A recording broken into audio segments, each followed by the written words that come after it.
with just her husband was out of town, and your kids are 2, 3, and And 4. yeah, and So so I had texted Janine later that evening, and I texted, sorry, Olivia, and I was like, I didn't even know today was Wednesday. So totally sorry. That's all right. You get to watch it later. Yeah, I did. It was great. Good. yeah, she watched it. Yeah, Hmm. and I was seeing if she had questions, but she was like, "What kind of shampoos and stuff do y'all use?" And I don't know what other questions you had. Yeah, you guys shoot away. I'm sorry. I decided to throw a load of laundry in and say goodbye to my kids because they're all going different directions, and I got out late. So Oh sorry. no, we're all mommies. So do you guys have any questions? No, I mean, I think the video is pretty self-explanatory for that. I have questions, I guess, moving forward that you didn't talk about last time. Go ahead. What's that? Okay. Well, I wanted to ask a question about my headaches. Okay. Wait, let me turn my mentioned- volume up. Hold on a second. Yeah, I'm talking here. Okay, no, that's good. So I get headaches once a month that are very bad. Are they around your cycle? Uh-huh. Okay. Yep. And so last year I worked with a nutritionist, and they were so convinced they could get them to go away. And I was pretty much like gluten-free, dairy-free, sugar-free from like June, July, August, September, October for 5 months. And they never went away. More than that, to November, so 6 months. Okay. So they lessened, I guess. But I mean, I could tell you exactly based on like how, and I get it right in the back of my skull, like right at the base of my skull and the top of my neck. And I mean, sometimes they're like, I mean, like, I'm like curled up in a ball. I can't do anything for a full day. They're so painful. I don't know if you had any insights on that. Well, I'm a headache sufferer, and I can tell you it is not fun, so I know exactly what you're going through.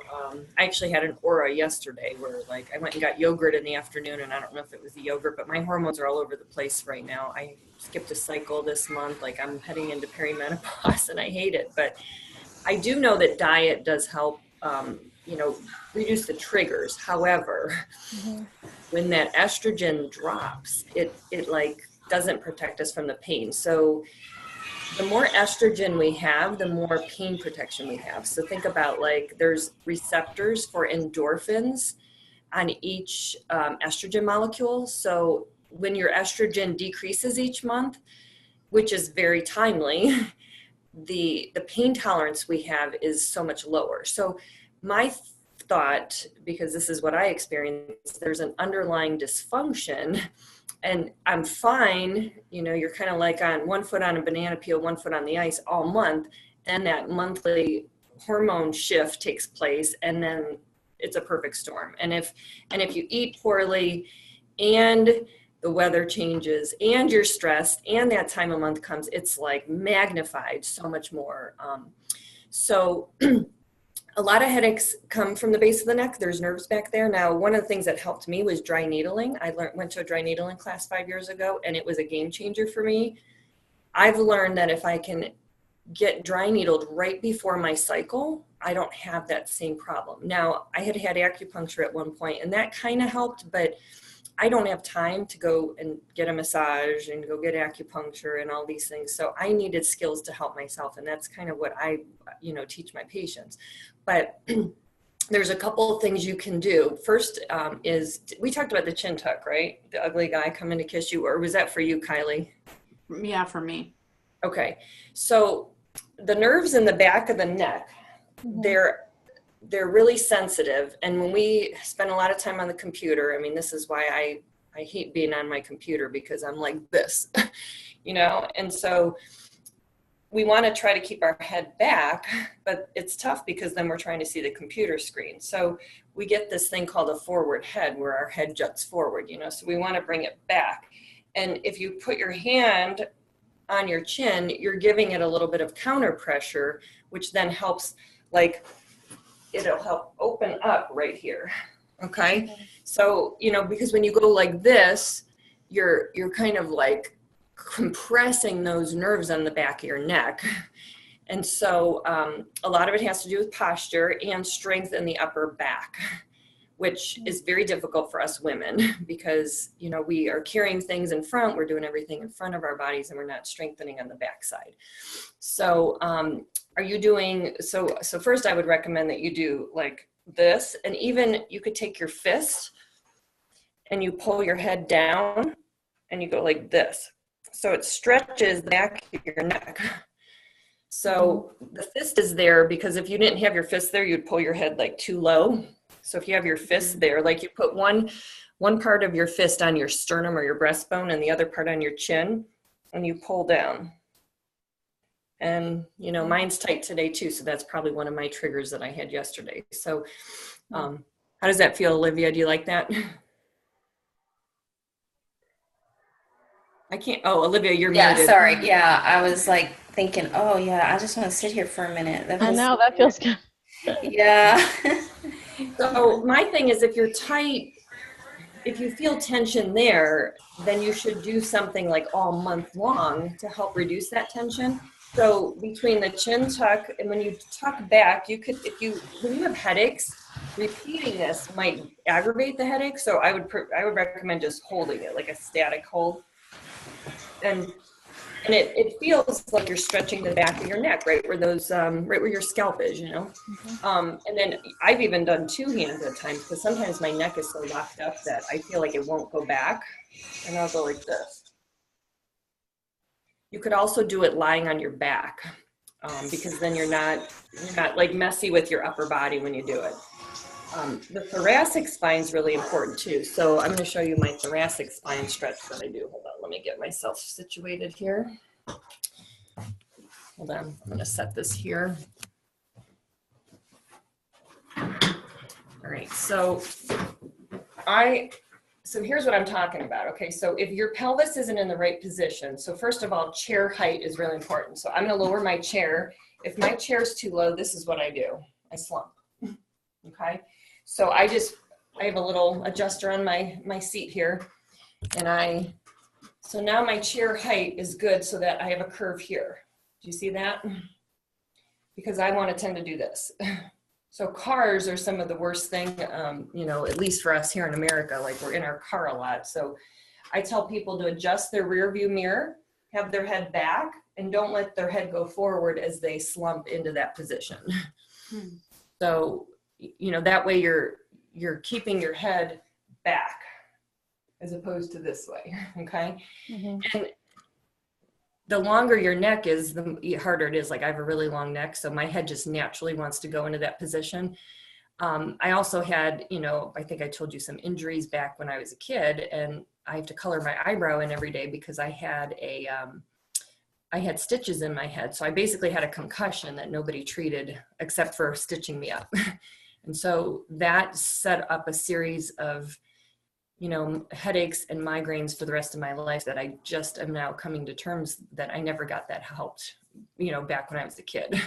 So if you have a history of any kind of trauma, passing out, falling, hitting your head against anything, and young kids, I see this in my kids. I was helping my daughter with her headache last night. She has these really bad headaches. And so we put ice on the back of her neck. So you could also do that, but you can also put ice between the shoulder blades, like right between by your bra line, because that's where the fight or flight nerves are. So the thoracic spine is really important because I can always predict my headaches coming on if this is tight, okay? And this gets tight again when I'm in a bad slumpy posture, so it goes back to posture. And it's really hard to hold yourself straight if your core is weak. So there were years that I just couldn't sit up straight because I didn't know how to get into this posture, but now I can get there. And then let me get my model. Hold on a second.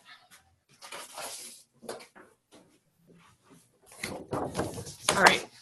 So on this trapezius muscle, hold on, let me bring it closer. Do you see, like this goes to the base of the neck, it comes all the way down to the mid-thoracic, and then it comes comes across. Oh wait, no, I'm on the other side. It's this one. Again, I would be a terrible weather person. It's this side is the deeper muscles. This side is the surface. So this huge trapezius muscle, if you have trigger points like in here, then you can predict that you're going to get a headache. Like I'm a little tender today, so and I know yesterday I was not taking care of that, and then I ended up getting a migraine. But I also tried a new yogurt place, and that wasn't good. So for me, I have a lot of food triggers, but I think the food triggers just magnify the trauma that I already had when I was younger. You know, so I had an injury that never really got healed, and I'm still working on it. I mean, I get my neck dry needle, but I haven't had this part worked on in a while. I mean, I'm really tight up here. So do you feel tension in that muscle? Yeah, I mean, I can feel it. It starts like in my back, and then it just comes, and all of a sudden my shoulders get tight, and sometimes I feel like I'm like, it's just like so tight, and then it's coming. It's like this inevitable tidal wave, and it goes up right to my head and just is there for like 24 hours. Right. Do you focus on pulling these down?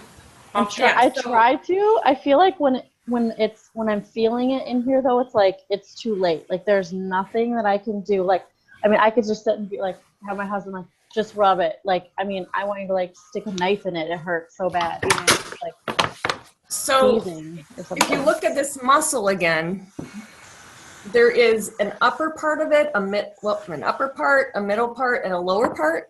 The lower part is where most people are weak. So the lower trapezius muscle, okay? And so when we're chest breathers, like if we're not breathing from our diaphragm, then we're like breathing from our chest up here. So again, the diaphragm breathing will help because then that'll help you soften this muscle. It'll also help you mobilize your rib cage.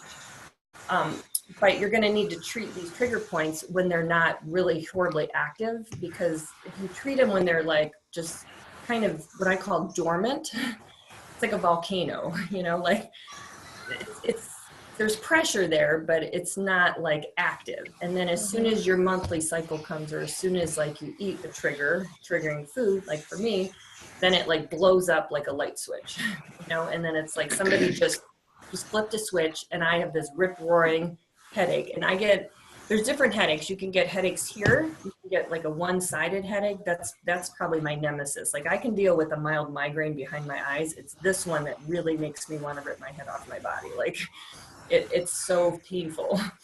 And that's what prompted me to learn this. So, but if it's on both sides, that's good. And I would work on releasing the upper back. So as I'm sitting in this chair, this is one of the other things I do. So like a card table chair is good.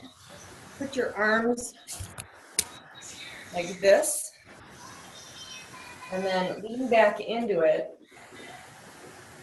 and go like that. So you're protecting your neck, and then you're coming back up. Can you guys see that? Mm-hmm. Could I do that, Olivia, without rope flaring? You have to, that's where I'm pretty good at keeping these ribs in and down when I'm doing stuff. So you just have to feel what your strength is. Here, let me show you another way to do it. It's lots of practice. You can also, I'll do it up against a wall. So same thing, elbows together, you know, you're holding the back of your neck, because you don't want your head to go like this. You want your head to be stationary, and you want the movement to be in the upper back. But you can, this might be a little bit more diastasis friendly, you know, keeping your pelvis in, your rib cage lower, and just going like this. Mm-hmm. Like you have to slide up the wall. So you're just going to breathe out when you do that, you know, and you can keep. I'm not really. You can inhale more, like. It's better for the muscles in the back when you inhale, because it's softening muscles. Is that? Yeah, I think of lengthening on the inhale, strengthening on the exhale. So then when you come back down, you exhale, and then that engages the core. So in a way, everything you do is a core strengthening exercise. Yeah. That's good. Yeah. Yeah, and then let me show you the sock thing. So I have this little tennis ball. It's like a dog ball. So Like, little tiny little tennis ball. But you could almost use anything. A racquetball is a little heavy though. Some people will dig in and they like kill themselves with a racquetball. I think that's a little too hard. But I put it in a sock and I stick it in my back and I go up and down the wall. And I can tell you this hurts almost every day on me. But I'm beating my upper body. My job is at home and at work, So I love this one because this hurts right now, but it's not like sending me through the roof. You'll find a spot that hurts more. Like I just found one, I'm just holding it. Because that spot in particular almost feels like it's coming straight through my chest. So that's a myofascial trigger point. So like these myofascial trigger point charts that I have here, you could have radiating pain where, like here, I'll show you the piriformis, let's see. So I use these Travell trigger point charts. This one right here,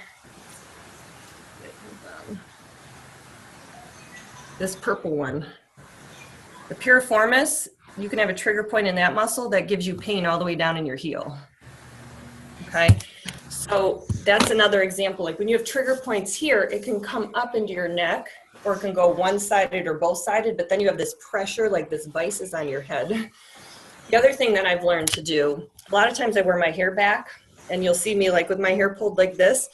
I do it partially because it gets the hair out of my eyes, but it also, if you take your hair and you pull it, you're giving yourself, like you're giving a release, a fascial release for the scalp.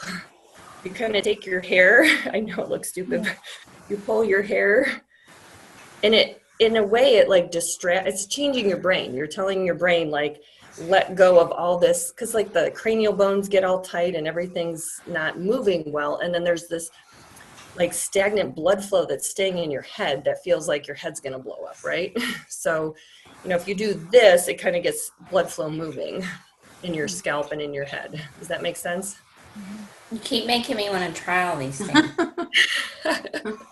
Believe me, I have the tricks because I've had pain for so long. But again, it's because I had trauma as a kid and nobody helped me with that, So you take your hair and you just pull it apart. And you could take your hair at different pulling it apart. Yeah. And you can take it like up higher if you want. Like wherever you feel there's tension, and so it kind of distracts your brain, but it's a myofascial release. I mean, you could even try at the base of your neck. Yeah. Take your hair and pull it apart. Mm-hmm. And it'll feel like, someone's grabbing you like with ponytails and, but then again, that feels kind of good to have that diversion from the headache that you're having. Mm-hmm. And then, but you can do this when you don't have a headache. So these are all things I would do like throughout the month. And that way the headache may come, the inflammation, the histamine, all those things that happen with the monthly cycle, but it won't be as magnified, like it won't be like, oh, I got to take something for this, or it's not going to be where you can't function. Mm-hmm. The other spot is this spot right here. Do you know about this spot between your finger, your first two fingers? This is the web space of your thumb and your finger. It is a trigger point. If you squeeze it really hard, it feels bad. Do you feel that? Like down into the muscle or just the skin part? Yeah. Squeeze it really hard. Does it hurt? Yeah. Yeah, do both hands. Does one hand feel worse than the other? Yeah, my left one's way worse. Yeah, I find, and this is just my theory, someday maybe there'll be a published study on it, but when the left side hurts, like when I get dry needled on this side and I poke on this and I actually stick a needle right into that spot. This side's more inflamed because the vagus nerve is on that side that comes right out of my gut.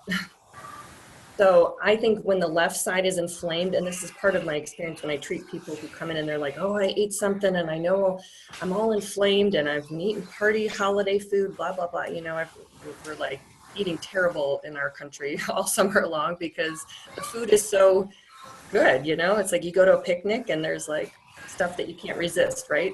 So then you get inflamed and then you got to like work backwards. So I try to keep my level of inflammation low so that if I do eat those foods, I'm okay. Like for example, today I made I worked straight through lunch And so I made a smoothie with collagen protein powder that I got from Dr. Josh Axe. So I have collagen protein powder that's 20 grams of protein. And I have it I cut up some ginger, and I have almond milk and frozen bananas, and I sprinkled some cinnamon in it. And I put it in my NutriBullet, and that's going to be my like midday snack. So ginger for me is a really good, powerful, potent anti-inflammatory. And so is turmeric. So you can get turmeric at the grocery store too, or at the market. And I just put like a 1-piece chunk in it. Do any of you fast? I do not, because my job's too physical. I burn too many calories, so I would pass out. Well, but I know it's supposed to be good for blood sugar levels. Fasting can really help a lot, and there is an amazing fasting documentary on Amazon Prime. If you now, there's one that's called The Science of Fasting, but this one is actually, it's just called Fasting. Oh my gosh, I just could not turn it off. Like I was just staring at the TV for like an hour and 40 minutes, because I've learned a lot about fasting, but some of these are doctors that are going in. One of the doctors has been studying longevity for 30 years, and it goes into a lot of the studies. And one lady who dealt with headaches for a long time, I mean, you'll hear about, because once we get to a 3-day, so I'm doing some intermittent fasting, just kind of test my body and how I'm doing right now. And I mean, it can help with hormones. It can help with diabetes. It can help with headaches. It can help with so many things. But sometimes they say to get to like a day 3 fast, and there's different kinds of fasts, and they talk about it. But when you get there, your body starts sloughing off stuff that with the cells and regenerating cells, and your body is actually starting to heal itself. And it's pretty cool. I mean, even in the Bible, it does talk about fasting, and, even with, I think that it talks about even clarity with the fasting. I can't remember what scripture they were talking about, but I know which one you're talking about. Something about, oh gosh, you know what? When I find it, I'll send it to you, because yes. I have this. It's something about like how it's good for your soul, and how it improves your, oh gosh. So yeah, I know what you're talking about. This is what it looks like. And you could probably, there's a lady sitting up there, just says fasting. And it's just so good. It's amazing how our bodies can actually heal themselves when they're not. I just think, and it also can help with gut health. Our ancestors did that. Yes, they did. Yeah. I have heard a lot about that. I have not tried that myself, but that is something that, you could look into. Well, I did with, go ahead. Oh, I was just going to say there's those different types of fasting. Like, I don't think I could completely fast, but I could have this just collagen protein shakes for 3 days, instead of eating the other stuff with it. I should just do that, or have a bone broth fast. Some people will do that, where they just suck, like, sip on bone broth. I can't stand the taste of it, and I'm not a meat lover, so I'm like, it makes me want to throw up. But I probably have some memory, from yeah. I don't know. I did a mimicking fast. Even it's pretty. What'd you say, Olivia? Food mimicking fast. It will make you think that your body's still in a fast. You can, like, I used to get shakes all the time. Like, I would be the person to rip candy bars open at the grocery store. So since I've been starting this, I'm just kind of taking it a little further than what I've done.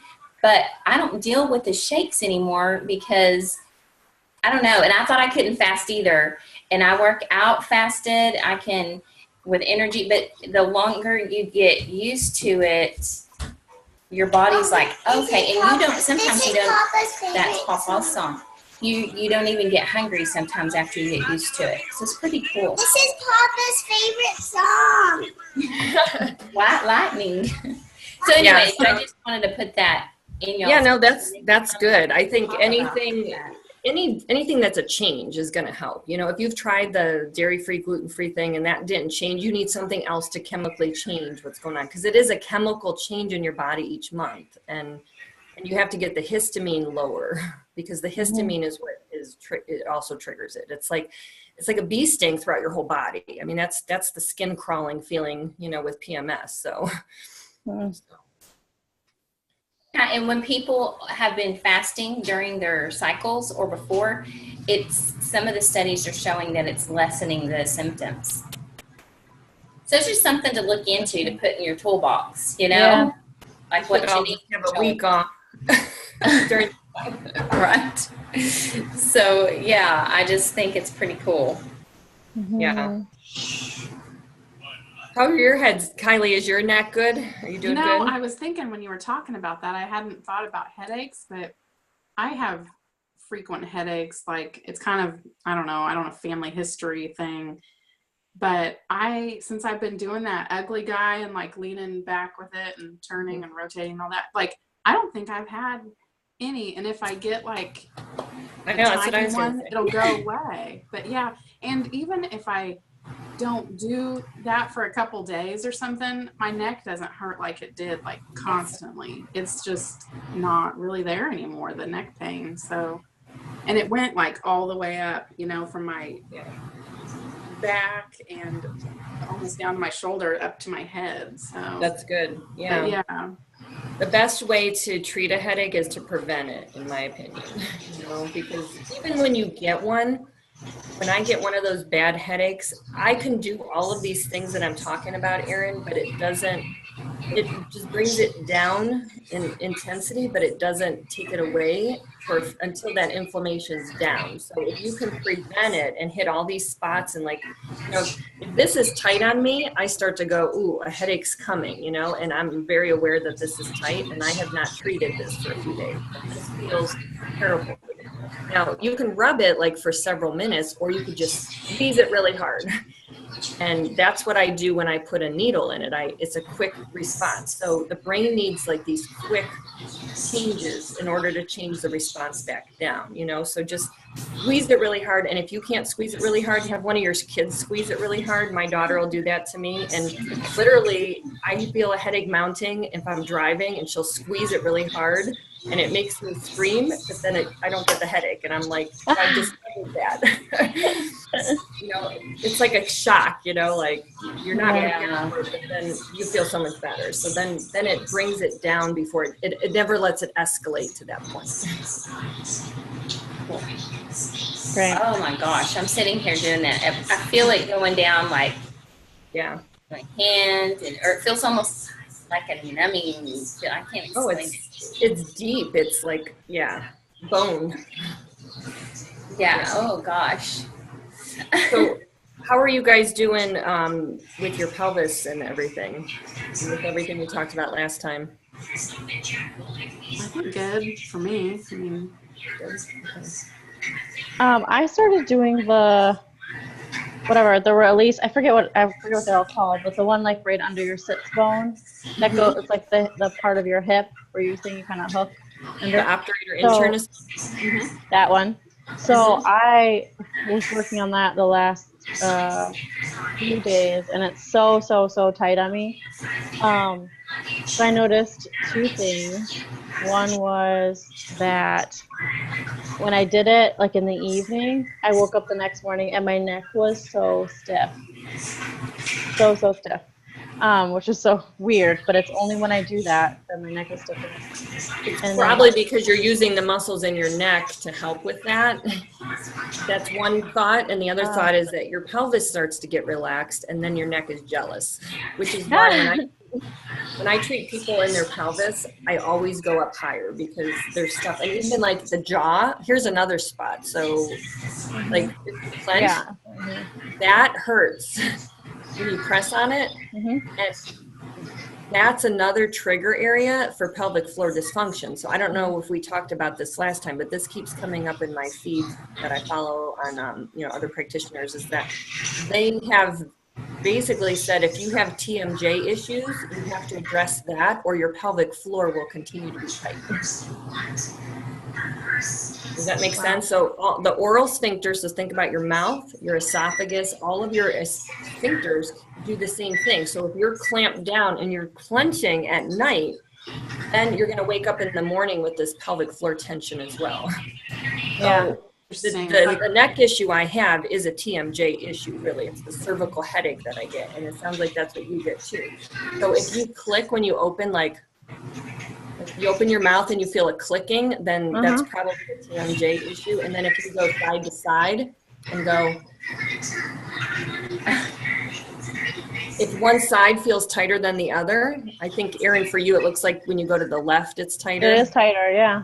That's so weird. Then you're going to want to work on your left side. You're going to want to keep, you're going to want to press that. Again, same concept as this one. That hurts. You can even put your hand inside your mouth and put it like this and go back all the way to your molars, like all the way back. I would do it, but I don't have a glove on right now. So I like to do it with a glove on, or I do it in the shower when I know my hands are clean.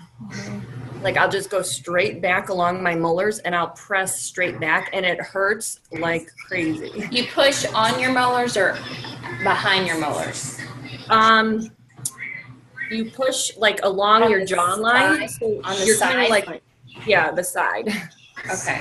But you'll hit a point. There's a little muscle in there called the pterygoid muscle. It's like a pterodactyl, PT, ERGOID or whatever. But that muscle also clamps down your jaw. And again, if this is clamped, your pelvic floor is clamped. So I'm glad you brought that up, because it is a connection to pelvic floor.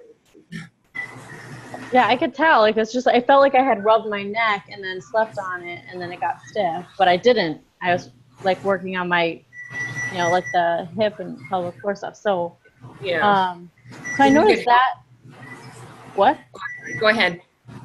Well, I noticed that, and then the other thing I noticed was, I think this is just, and you should just keep working on it. But so I noticed that like the next day,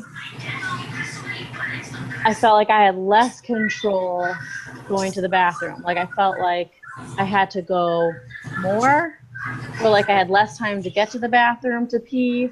Okay.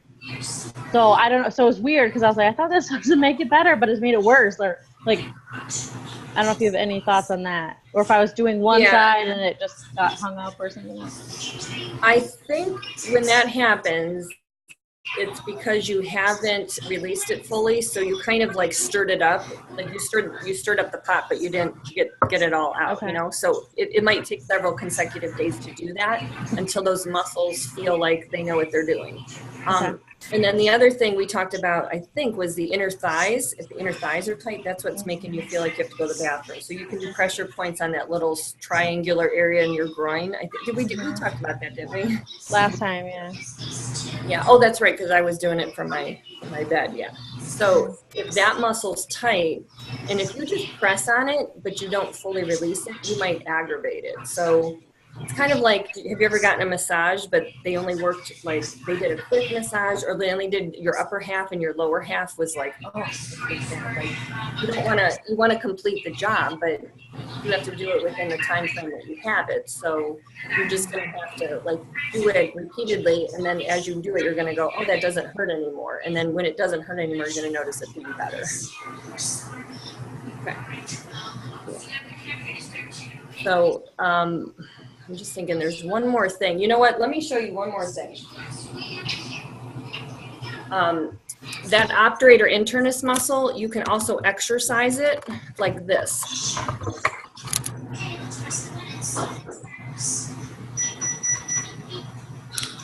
All right, so can you see my feet? Yep. Okay, so what you do is you want to have your feet hip width apart, and you're going to make like outward rotation and inward rotation. Okay? Here's how your breath is going to go. You're going to inhale and go out, and then exhale and come in. So inhale and then exhale. Okay, so when you're doing that, and you do about 10 times, when you're doing that, you're working that obturator internus muscle that is you're helping to get the tension out of it, okay? So this is a great time of year, like if you're sitting on a lounge chair or you're sitting, like I've done this when my kids have been at a pool before. I've done it with my legs straight. You want to lay flat to do it ideally, or have your back supported, not like how I was up on my elbows. But what that does is it coordinates the breath with that sling of your pelvic floor, you know? So if your pelvic floor is like this, you're basically lengthening it and strengthening it at the same time, okay? So you're getting that obturator internus muscle to do what it's supposed to do. So you're strengthening it and you're lengthening it too. So you're taking care of both ends. So you're kind of helping to balance out the tension on the inside. We used to do that when I had a biofeedback machine at the hospital, and patients would come in with this elevated tension in their pelvic floor. And if your normal length tension is not good, if like you already have this tight pelvic floor, how are you going to do a Kegel and make it look good? So this is that whole part of the reverse Kegel. You know, we want to lengthen before we strengthen. And so patients would come in, they'd have this high tone muscle. They would not register, like when you do a Kegel, it would show like a little bleep on the computer screen, and after they would do that exercise, it would be back down to it. Like if they started here and they only went like that, it didn't look like they were doing anything. But then after they did that exercise, it would be down to here, and then when they did a Kegel, it like registered as a bigger amplitude contraction. So that particular exercise is for hypertone in the pelvic floor or in the obturator internus muscle. So I would try that too. Awesome. Yeah. And you can even put a ball between your knees or a pillow when you come back together, when you exhale, you know, when your toes go back together. That way you're getting a little bit of inner thigh strengthening at the same time. Mm-hmm. Kylie, do you have any questions? Oh, she's talking. I'm not even paying attention. That's interesting. Well, the jaw thing, after I had my second child, I would wake up and my jaws would hurt so bad, like I'd just be clenched like all night. But it hasn't been as bad, so maybe it's with my pelvic floor, like, you know, getting strengthened. Yeah. But balance out. That was interesting. But I mean, this might be not pertain, but is there anything for carpal tunnel? Like I got that from carpal tunnel from pregnancy, but like if I grip weights or if I'm gripping anything or my hands are, you know, bent, like they just go numb, and I don't know if there was anything to work on for that. Is it the first, second, and third finger, or is it the whole hand? The whole hand. That might not be Both carpal of them. tunnel. Yeah, carpal tunnel's in the first 3 fingers, like on the inside of the third finger and here. Carpal tunnel is here, right here. So well, if I got tested, like they did and a they nerve did- conduction. they She said I diagnosed- have mild carpal tunnel. okay, I thought it's bad. Like you probably have tendonitis on your elbow. Like if you squeeze right there on your elbow, it probably doesn't feel great. So Yeah. again, tennis ball to that. yeah, that You can hurts. rub it. You can release it, you know, with a ball or your finger. Okay. I mean, it doesn't feel great. These are all the trigger points, you know, that Yeah, I'm like pushing on stuff going, ow. I'm a mess myself, I know. And what's interesting is the headaches I get are on the right side of my head, so on this side. But when I press on my opposite side, that side hurts. And I'm going, why? Like I'm right-handed. I use my right hand all day long, but this left side hurts more. So the lesson that I've learned is that you've got to do both sides. You have to look at evening out your body. Oh. Hi. My boys came home. It's raining. Oh, your boys are really sandy. Were you in the sandbox? Yeah. Yeah, can you go wash your hands? Yeah, quick, go with that. Go wash your hands, quick. So anyways, does that make sense, Kylie? Yeah. And then, you know, stretching it this way. When you do hands and knees stuff, you're helping to stretch it, you know, so that's helping this part, but you also have to get this part. You can't stretch that if it's got knots in it. I think we've talked about this. If you have a rope with a knot in it and you pull it apart, it's just going to make that knot tighter. So you have to get the knot out first, you know, all that rope. See how ropey my muscles are? I mean, that is just not happy right there. So if I went and cranked on this would rebel, this would get worse, and then I'd have pain down my arms. So you want to get the knots out first and then stretch it. Okay. That's not something you hear very often. No. That's again something, because with my neck, I would go like this and I would stretch it. I was just aggravating it. So, stretching backwards or going towards the pain. If the pain's over here, you don't want to go this way. You want to go this way and you want to go this way. You want to go towards the pain. Okay. So just because something hurt doesn't mean that you're supposed to stretch it and crank on it. Janine, when's your client? I think she's here. Okay. All right. So Hopefully that helps. Erin, if you continue to have that through the week, text Olivia or get a hold of her, because I don't want that issue to keep persisting for you, okay? Okay. That should be getting better. Okay. Okay. But address your jaw. That might be the missing link. Yeah. I mean, all my hip muscles, everything is super tight. I mean, I touch it with my finger and it hurts, let alone use a tennis ball or something like that. So, I mean, everything is really tight. Yep. All right. All right, ladies. Well, y'all have a good day. That helps. Thank you, Janine. Thank you. You're welcome. All right. See you guys later. Bye, y'all. Bye-bye.